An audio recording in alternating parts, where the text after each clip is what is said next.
السلام علیکم، میں ہوں مدثر علی اور آپ دیکھ رہے ہیں اسلامک ہیروز۔ جہاز پر ناہید کے علاوہ دوسری عرب عورتیں بھی مردوں کے شانہ بشانہ لاڑ رہی تھیں۔ ہاشم دیر تک دوسرے بچوں کے ساتھ ایک کونے میں چھپ کر نہ بیٹھ سکا اور اوپر آ کر خالد کے قریب کھڑا ہو گیا اور پوچھنے لگا، ہمیں کتنی بار بحری ڈاکوں سے مقابلہ کرنا پڑے گا؟ خالد نے کمان میں تیر چڑھاتے ہوئے مڑ کر دیکھا۔ ہاشم کے قریب مایا دیوی حیران و ششدر کھڑی تھی۔ اس نے کہا، مایا دیوی، تم ہاشم کو نیچے لے جاؤ۔ مایا دیوی ہاشم کو اٹھا رہی تھی کہ ایک سنسناتا ہوا تیر آیا اور ہاشم کے سینے میں پیوست ہو گیا۔ مایا دیوی نے بھاگ کر اسے ایک کونے میں لٹا دیا اور تیر نکالنے کی کوشش کرنے لگی۔ ہاشم ایک ہلکی سی آہ اور معمولی سی کپکپاہٹ کے بعد ٹھنڈا ہو گیا۔ مایا دیوی سسکیاں لیتی ہوئی اٹھی، لیکن پیچھے سے ایک مضبوط ہاتھ کی گرفت میں بے بس ہو کر رہ گئی۔ کون؟ گنگو۔ اس نے چاند کی دھیمی روشنی میں آنکھیں پھاڑ کر دیکھتے ہوئے پوچھا، ہاں میں ہوں۔ کالو، اٹھا لو اسے، اگر شور مچائے تو گلا گھونٹ دینا۔ کالو مایا دیوی کو اٹھا کر جہاز کی پچھلی طرف رسی کی ایک سیڑھی سے اتر کر ایک کشتی میں سوار ہو گیا۔ گنگو نے آگے بڑھ کر خالد کے کندھے پر ہاتھ رکھتے ہوئے کہا، اب مقابلہ کرنے سے کچھ نہیں ہوگا۔ ان کی تعداد ہم سے بہت زیادہ ہے اور عقب سے بھی 2 جہاز ہم پر حملہ کرنے کے لیے آ رہے ہیں۔ میری کشتی جہاز کے پیچھے کھڑی ہے، میں تمہیں اور ناہید کو بچا سکتا ہوں۔ خالد نے بے پرواہی سے جواب دیا، ہم اپنے ساتھیوں کو چھوڑ کر نہیں جا سکتے، لیکن تم نہیں جانتے کہ وہ لوگ تمہاری بہن کے ساتھ کیا سلوک کریں گے۔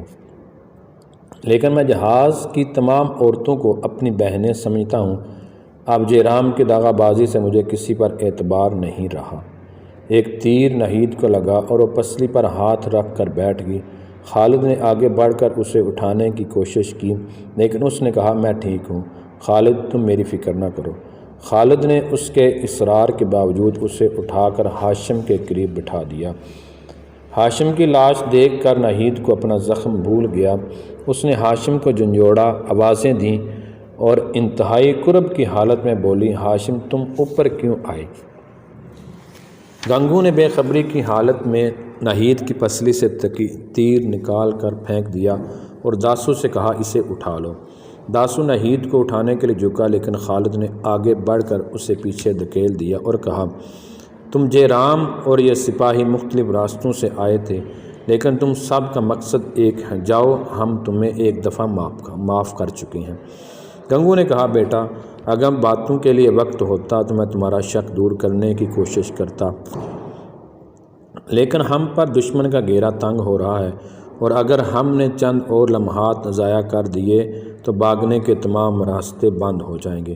افسوس، میں تمہیں سوچنے کی مہلت بھی نہیں دے سکتا۔ بیٹی، مجھے معاف کرنا۔ یہ کہتے ہوئے گنگو نے اچانک ایک چھوٹا سا ڈنڈا خالد کے سر پر دے مارا۔ خالد لڑکھڑایا، لیکن گنگو نے اٹھا کر اسے کندھے پر رکھ لیا۔ داسو نے ناہید کو اٹھایا اور گنگو نے موتی سے کہا، تم یہ کمانیں اٹھا لو، یہ ہمیں کام دے گی۔ حملہ آور کمندیں ڈال کر جہاز پر سوار ہو رہے تھے اور تیروں کی لڑائی تلواروں کی لڑائی میں تبدیل ہو چکی تھی۔ اس ہنگامے میں کسی کو ناہید، خالد اور مایا دیوی کے اغوا کیے جانے کا پتہ نہ چلا، لیکن جب تک یہ لوگ کشتی پر سوار ہوئے، چند کشتیاں عقب سے بھی جہازوں کے قریب پہنچ چکی تھیں۔ گنگو اور اس کے ساتھیوں نے سندھی زبان میں ہا ہو کر کے حملہ آوروں کو شک نہ ہونے دیا اور بچتے بچاتے جہازوں سے ایک طرف نکل گئے۔ گنگو کے کہنے پر مایا دیوی نے اپنا دوپٹہ پھاڑ کر ناہید کے زخم پر پٹی باندھ دی۔ خالد کو اپنے ساتھ دیکھ کر اب اسے یہ بھی خیال نہ تھا کہ وہ کہاں جا رہی ہے۔ گنگو پانی سے کپڑا بھگو کر خالد کے ماتھے پر رکھ رہا تھا اور مایا دیوی کو وہ شخص جو چند لمحے پیشتر ایک بدترین دشمن کی صورت میں نمودار ہوا تھا، ایک غم گسار نظر آ رہا تھا۔ کشتی خطرے کی حد سے دور آ چکی تھی اور مایا گنگو سے ہم کلام نہ ہونے کا ارادہ کرنے کے باوجود بار بار یہ پوچھ رہی تھی، اسے زیادہ چوٹ تو نہیں آئی؟ یہ کیسے بے ہوش ہوا؟ ناہید انتہائی رنج و ملال کی وجہ سے کسی سے ہم کلام نہ ہوئی۔ وہ تشویش کی حالت میں اپنے بھائی کی طرف دیکھتی اور جب گنگو یہ کہتا، بیٹی تم فکر نہ کرو، تمہارے بھائی کو ابھی ہوش آ جائے گا۔ میں تمہارا دشمن نہیں، میں سمندر کے دیوتا کی قسم کھاتا ہوں۔ تو ناہید خون کے گھونٹ پی کر رہ جاتی۔ پھر وہ مایا دیوی سے مخاطب ہوا، مایا تم ایک راجپوت لڑکی ہو، راجپوت جھوٹی قسمیں نہیں کھاتے۔ میں تم سے پوچھتا ہوں، کیا تمہیں یہ شک تھا کہ تمہارا بھائی ان لوگوں کو دھوکہ دے گا؟ نہیں، میرا بھائی ایسا نہیں، میں بھگوان کی قسم کھاتی ہوں، اور اگر یہ ثابت ہو گیا تو میں کنویں میں چھلانگ لگا دوں گی، آگ میں جل جاؤں گی، اپنا گلا اپنے ہاتھوں سے گھونٹ ڈالوں گی۔ بھگوان کے لیے ایسا نہ کہو۔ مایا دیوی کی ہچکیوں نے ناہید کو متاثر کیا اور اس نے کہا، مایا تم ان باتوں کی پرواہ نہ کرو، مجھے تم پر یقین ہے، اور اگر تمہارے بھائی نے ہمارے ساتھ دھوکہ بھی کیا ہو تو اس میں تمہارا کیا قصور؟ میں پھر کہتی ہوں، میرا بھائی ایسا نہیں، اس کی رگوں میں ایک راجپوت کا خون ہے، وہ اس قدر احسان فراموش نہیں ہو سکتا۔ ناہید نے کہا، اس وقت ہمارا دشمن وہ ہے جس نے ہمیں زبردستی جہاز پر سے اتارا ہے اور ہمیں کسی نامعلوم جگہ پر لے جا رہا ہے۔ گنگو نے کہا، بیٹی کاش میں تمام بچوں اور عورتوں کو اپنے ساتھ لا سکتا، لیکن اس کشتی پر صرف اتنی سواریوں کی جگہ تھی۔ تم نوجوان ہو اور میں تمہیں ایک بے رحم دشمن کے ہاتھوں سے بچانا چاہتا ہوں، اور مایا دیوی تم شاید باقی سب کو بچا سکو۔ میں تمہاری آزادی کے بدلے باقی لوگوں کو آزاد کروانا چاہتا ہوں۔ خالد نے ہوش میں آ کر آنکھیں کھولیں اور حیران ہو کر سب کی طرف دیکھا۔ گزشتہ واقعات یاد آتے ہی وہ اٹھ کر بیٹھ گیا، دکھتے سر پر ہاتھ رکھتے ہوئے بولا، ہمارا جہاز کہاں ہے؟ ہم کہاں جا رہے ہیں؟ گنگو ظالم، دغا باز، فریبی، تم نے ہمارے ساتھ یہ سلوک کیوں کیا؟ وہ کیا کہیں گے؟ تم ہمیں کہاں لے جا رہے ہو؟ گنگو نے ٹھنڈے دل سے جواب دیا، خالد، یہ میری عمر میں پہلا موقع ہے کہ مجھے کسی کی گالی پر غصہ نہیں آیا۔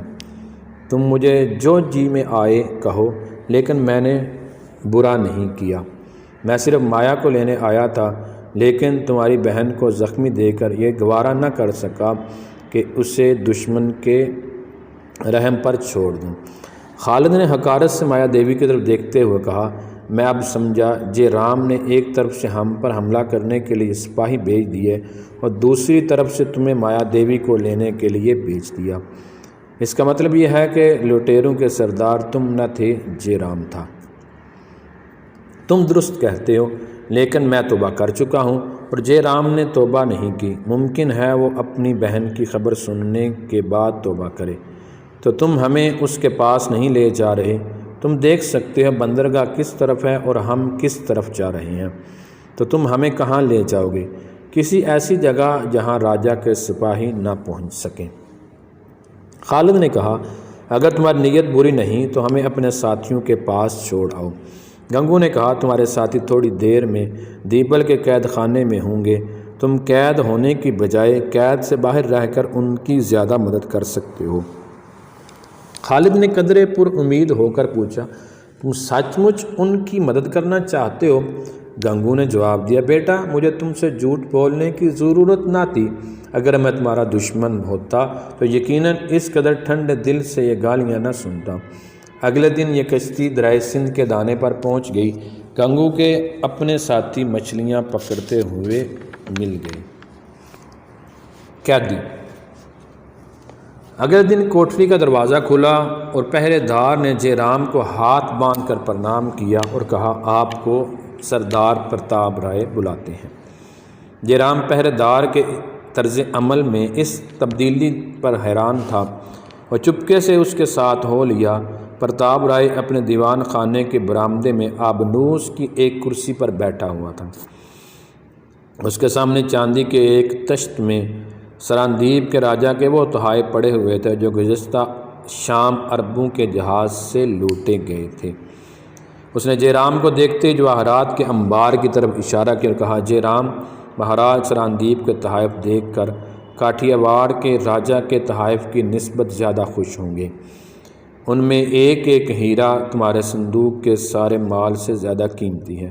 جیرام نے اس پر قہر آلود نگاہیں ڈالی اور اپنے ہونٹ کاٹنے لگا۔ پرتاپ رائے نے کہا، لیکن تمہارا چہرہ زرد اور تمہاری آنکھیں سرخ ہیں، معلوم ہوتا ہے کہ تم رات بھر نہیں سوئے۔ کوٹھڑی میں بہت گرمی ہوگی۔ بندرگاہ سے واپس آ کر مجھے تمہارا خیال نہ آیا، ورنہ تمہیں اتنی دیر وہاں رکھنے کی ضرورت نہ تھی۔ میں نے مہاراج کی خدمت میں ایلچی بھیج دیا ہے، چند دنوں تک قیدیوں کے متعلق ان کا حکم آ جائے گا۔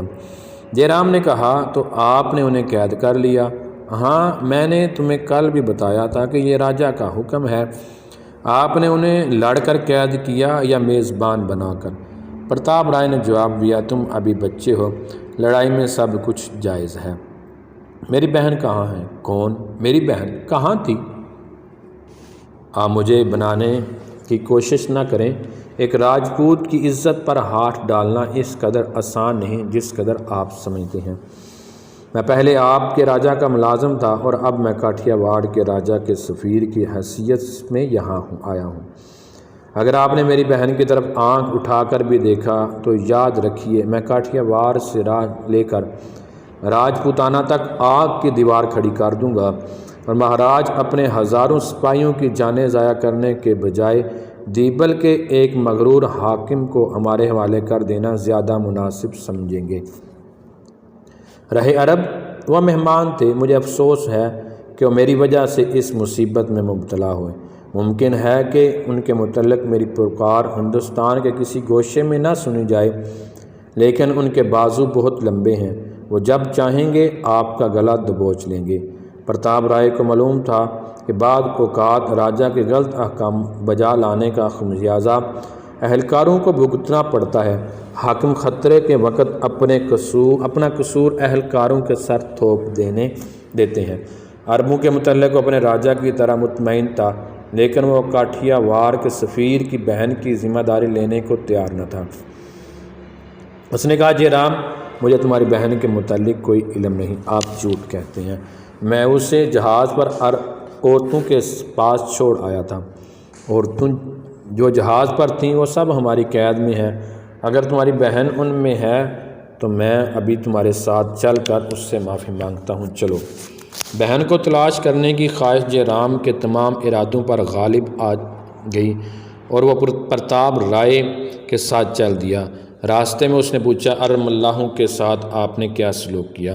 پرتاپ رائے نے جواب دیا، وہ سب آخری وقت تک لڑتے رہے۔ عورتوں اور بچوں کے علاوہ ہم صرف 5 آدمیوں کو زندہ گرفتار کرنے میں کامیاب ہوئے ہیں۔ دوسرے جہاز پر سراندیپ کے ملاحوں نے معمولی مزاحمت کی، لیکن جلد ہی ہتھیار ڈال دیے۔